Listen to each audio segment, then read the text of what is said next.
now go to what I consider, and many consider, one of the most important chapters in any sefer. One of the most important chapters in any sefer. The first Perek of the Heilige Mesilas Yesharim. Perek Alef. The Be'er Klal Chovas Adam Olamo. The obligation of a man in his world. We begin. Yesod HaChasidus. The Shorish HaAvoda Tmimahu. The foundation of Chasidut. Let's call that higher level Avoda. The Shorish and the root of Avoda Tmimahu. What is it? Shid Barer. V'yitamed. Eitz Adam. Has to be clear and true by a person. Ma Chovaso Bolamo. What is the obligation in the world? Ulomatzar Shiasim Mabato Magamato. What does he have to pay? His mind space, his perception, where he's going. Wow. Friends, it used to be people memorize things. Winston Churchill could, for hours, say over things, Balpeh, Lomi Boy, Torah scholars, Lahavdil, etc. We live in a generation where the whole idea of memorization has fallen a lot. And there are good reasons for it and bad reasons for that. Rav Dessler writes that we're Dor of Havana. We try to understand things in a depth today, and we don't necessarily have the mind, things like that. Okay, you have the Silverin kids who are memorizing Mishnayos. Everybody's impressed with them. Incredible. This is a line you have to memorize. This is a line you have to memorize. I'm not sure if there's any other words. I think there's a Rashi and Chumash, which I say it often about. But this is a line which I always tell people, myself, you have to memorize. Soda, Chasidus, the Shorish, Havoda, Tmimu, Shidbari, Dami, Tomacha, Vasabalom, Matzar, Shasim, Agodom, Bechol Hashem, Kol Yemei Chai. You got to know it, because this is a life-changing line, So let's do it. Yisod, Chasidus, V'Shorish. The word Yisod and Shorish are very similar. Foundation and Shorish, right? They both imply like the lower koma of something, the beginning of something. They're both foundational words. What's the difference between them? There's a very basic difference. Yisod, right? A foundation is set, but it doesn't change, right? It doesn't give life. It doesn't continue to give life. A shorish, a root, is something which keeps pumping life into the thing that's there. And there are two things. There's Yisod, but the shorish is maybe not as set as the Yisod. Now, I want to just emphasize how strong Yisod is. I used to love to give this mashal when I was a Rebbe and Hanhala member of Eshet Torah. And as many of you know, maybe all of you know, and Aish has this amazing building, new building. Anybody at the college just turns around, you can't miss it. 5 floors, 6 floors. Who knows how much it's worth today? Maybe I think it was $16, $17 million to build. I'm sure it's worth about 25, 30 today. Phenomenal building. Many mitzvahs are done there. And I used to say, what's the most important part of this building? Is it the chandeliers? They have a chihuli there, which is worth $70,000. Beautiful glasswork from a Seattle glassblower person. I don't know if there's a title to that. They had fancy chandeliers in the ballroom, the Golden Ballroom from Italy. They had special wood. You know what the most important part of the building is? Part we don't see. The foundation. Deep down, deep down, deep down. And we don't see it. If the chihuli gets broken, you can replace it. It'll be expensive, you can replace it. You can fix one of the glass pieces, another one of the glass pieces. A chandelier breaks, you change it. It'll be expensive, $50,000, $20,000, $30,000. If the yesod, if there are foundational problems in the building, you got to get a new building. But no one sees it. That's it. You know, that's why a person always has to think about what their foundations are. What are their foundations in midos? What are their foundations in emunas, in deis, how you see things, right? You see, I'll give a strong and wonderful and terrifying example of that. You see sometimes people are so talented and have so much going for them, but they have a low self-image and they don't go forward in life in a certain way. And that's because there's something wrong. That basic confidence that a person should have from his children, one of the most important things that a parent, secular, Jewish, non-Jewish, can give a child. Of course, talking the normal situation of Jewish parents, but not just, right, is a yesod of a good self-image. You're a worthy person. You're worthy. You're etzem worthy. You don't have to prove yourself. Who you are is fine. But when that yesod is off, it can be 50 years later.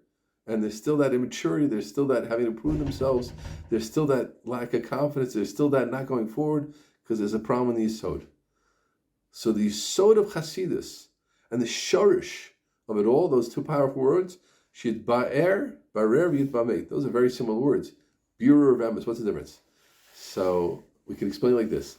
There's clarity on an idea, and there's a sense that it's true. Let's say someone who you really, really are somech on tells you something. Your Rebbe, your Rav, your Rebbitzin, a person who've impeccable character, like we use the expression, I trust you implicitly. A person you trust implicitly, they tell you, this is how it is, X thing. Say, I believe them. But the idea that they were saying was not clear to me. I don't know why it's true. I don't know exactly what it means. I get a little bit. It's not Chinese. If it's Chinese, it's not. It's emes, but it's not borer. And then there's a beriris you can have, something be clear to you, but you think it's wrong, right? Those who learn b'chavrusa, your chavrusa says something to you, teaches you pshat, explains an idea to you, and you say, I think I know exactly what you mean, but I think you're exactly wrong, right? I don't believe what you said. So that's example of birur and emes. The beriris means I see it clearly in full technicolor. It stands out. It's as if I used to have my glasses weren't working, now my glasses are working. I understand the idea concept exactly. That's borer, but it's not true. And then there's emes. So those two terms work beautifully together. Yisod, the shorish, birur of emes. Birur, yidbayer, it has to be super clear what I'm about to say. And it has to be emes. You have to recognize it's the truth. And what is it? What is your obligation in this world? Whoa. Obligation in this world. So now this is such an important idea for us to remember to ourselves today, in a time when we don't like the word, right? When I say we, I mean the world around us and us affected by the world around us. The idea of obligation becomes less and less popular. It feels right. In Hebrew we say a lot, ani mitchaber, ani lo mitchaber lezeh, ani lo mitchaber, ani mitchaber, ani ohev. Right? The idea of being a servant to someone else. You say like, Eliezer wasn't a servant to Avram. Eliezer was an executive director of Avram Avinu Enterprises. He wasn't a servant. He didn't have an obligation. No. Ani chayav. The yisod v'shorish of a person, yisod v'shorish of what is Hashem, is the sense of obligation. Without a sense of obligation, you don't know where someone's going to end up. There's such an important idea, we need to give a mashal, we need to give a parallel. Imagine a marriage, and the chassan and the kala, the bride and the groom, are there, and the kala turns to the chassan, and he says, will you be neman to me? Will you be faithful to me? Right? Can I trust you? And he says, well, we'll see how it feels. Hopefully. Now, I hope so. Hopefully. Meaning, if I don't look beautiful in the morning for a month or so, I have a hard time. Maybe you won't be faithful to me? Well, that's not marriage. That's not marriage. But it's about love. It's about having a good time with each other. It's about great conversation. Starched shirts, flowers, roses, wedding presents. No. There has to be a sense of obligation. I'm obligated to you. A parent, a good parent. Of course we get nachas from our children. Of course we enjoy them. Of course we appreciate them. Of course there's no thing we'd rather do than be with our kids. But it's obligation also, man. I have to do for these people. I have to get up in the middle of the night for them if they need me. I have a relative, Tzila, I won't say her last name in this context, but she had a daughter that was extremely disabled. And there was a question going to Hungary, I think, maybe for 6 months, or I don't remember exactly. This is years ago before I was even in the family. It's from my wife's relative. And Maran Rav Shach, the great Rosh Yeshivah and leader of the Torah world in Eretz Yisrael for decades, told them, you have to go. But what about the other children? You're obligated to this child. And she went for a very long time, a few months, I believe. It was to Hungary, something like that. It wasn't fun. It wasn't enjoyable. They lived in a very, very frum area, very supportive area, wonderful area. Now, to go live in Hungary, This is before people went to Hungary. This is 40 years ago or so. Obligation. That's what it is to be a parent. Chavasel. A person has to live with a sense of obligation. We have to, as much as this is Yisod V'Shorish, what we're about to continue with, we have to chazik ourselves in this idea of obligation. I don't care that the world is not into obligation. I don't care that the world only wants it to feel good all the time. I don't care that the world is all about just chibur and connection and this, and even in the religious world, and those words are good words in the proper context, but they can't limit us. I look for Tom, I look for pleasure, I look for all these things, but at the end of the day, it's chovaso. Ma chovaso bolamo. Where's my obligation? Now, there's another diak here, which I think Rav Olba made, which is a beautiful diak. It's chovaso, it's a personal chova, and it's bolamo. It's in his world. His world. Each of our worlds mean our life situations. Our worlds mean our talents, our abilities, our chesronis, our difficulties, our challenges. That's all olamo. Our family, the types of wives we marry, the types of husbands we have, the types of children we have, the types of parnas we have, the types of talmidim we have, the types of yeshivas we have, the types of communities we're part of, our minyanim. That's olamo. And each of us has a different chova, lefi their olam. Ma chova, so what's his chova? In ba'olam, not just ba'olam, instead of ba'olamo, in his world, her world. What is your specific obligation? And we all know that, right? Like I said before, my dear relative, her whole world was rocked, and her husband's world was rocked. It's a different chova, right? I, Baruch Hashem, never had that type of chova, but now I have this type of chova that someone else doesn't have, and I can play a violin. That's part of olamo. I can't. For those who want to know, I don't know how to play any instruments. I never did. Maybe clarinet a little bit. I mean, not even that, right? Zero. I fooled around a little bit, maybe a little bit, but very, very, very little bit. That's not olamo, but there are other people. That's olam. That's your world.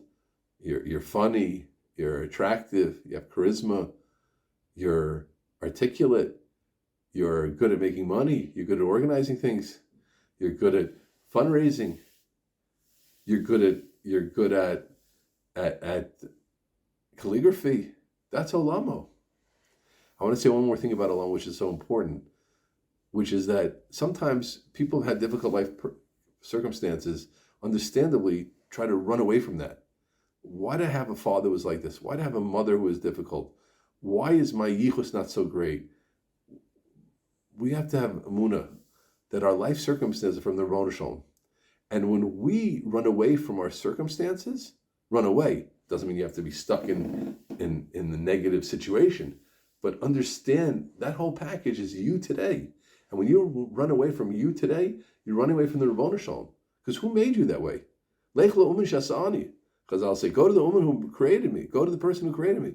Baruch created us. When He created us, He didn't just create our minds and our DNA.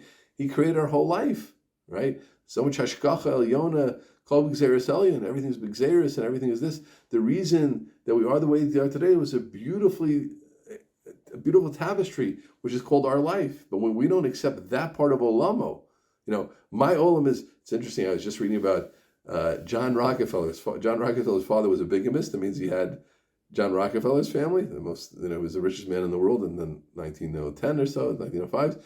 And his father had his family and another family, incredible. And one wasn't supposed to know about the other. And John Rockefeller, just wiped him out. And his mother's, when his mother died, he said she was a widow, even though she wasn't. She was officially married. But that was part of your life. He couldn't get rid of it for a long time. It was a craze in America to figure out who John Rockefeller's father really was. Eventually he figured it out. Right? Someone put this together, that together. He had a different name. His name was Livingston, not Rockefeller. But he was really Rockefeller, and he was Livingston, etc. That was a big craze in America in the 1900s. Who was this? Who was like Rockefeller Center? Who was Rockefeller's father? But Rockefeller had divorced that. No. That's part of you. That's part of you. That's olamo. That's all chavasab olamo. So a person has to understand. And now let's put together what we said. What is my obligation in my world with these life circumstances? Right? I've known former addicts who feel so obligated to help other former addicts or help people become not addicts because I understand like no one else. Baruch Hashem, that's not an understanding I have. Right? I don't drink, I don't smoke, I don't this, and I don't drugs, I never did. So, but he does. That becomes your chova. Rav Wolbe used to say that people from Chutz La'aretz, they should stay in Eretz Yisrael till they're 30, and they go back to America, go back to Chutz La'aretz. I heard him say it many times out of his mouth. It was a known shita, because you're obligated as someone who understands people from Chutz La'aretz to them. So an Israeli is a mechuyev, and I'm not as mechuyev to the Israeli tzibur, because I can't. My Hebrew lo kol kach tova. V'adayin ze matzchik. V'adiktik sheli hu ala panim. Yitzchuku alai kol yeladim shani daber itam be'ivrit. As ani pachom mechuyav them. V'adayin. But the Americans have a certain chiyuv. And in certain places I don't have a chiyuv. In my yeshiva, I have a lot of chiyuvim. In my shul, I have a lot less chiyuvim in that way. But my chiyuvim in shul are different. Maybe my chiyuv in shul is just to be a regular guy, because that's all I am. Chovaso balamo. That's one part of it. But now you have to know where you're going with all that. A person could just be stuck in his chova and just be an obligation man. That's all you are. No, that's not going to do it. And now you have to know, where are you going? What's your mabat? Where am I headed in all this? Right? Now I want to see again, we see the word of amal and everything. I'm amal in everything I do in my life. I'm amal. I'm amal with feel. I'm amal to me this, etc. So the yisod, it has to be super clear to you. It has to be super understanding to you. Your obligation, your obligations in your world, and where you're headed with all this. The person doesn't know. The person has to be able to always answer the questions. What are my obligations? I wake up today. What are my obligations? In this situation, what are my obligations? This is my world. What are my obligations? And where am I going with all this? Why am I living with all these obligations? Is it just to be obligated? No, I'm getting somewhere. Now, let's stop there for a second. I think sometimes people don't realize that the Mesilas Yesharim answered the question. Hine, we're going to do that next section. Masha Arunu Chazal, there's a general answer. So I think this line has to be understood in two levels. This I got partially from Rav Wolbe and partially put it together for myself. Everything we said is true, and this is one whole long session, right? But now, and there's a specific answer to the question of Chavasel Abamo, Umatzar Shasim Abatom. But there's another more general question, and that's we're going to general question and general answer. There's a specific chova b'olamo, but there's a general chova which we all share, and that's not specifically b'olamo. That's the chova we all share, and where we're all going, and that we'll be dealing with Bezrat Hashem in the next session.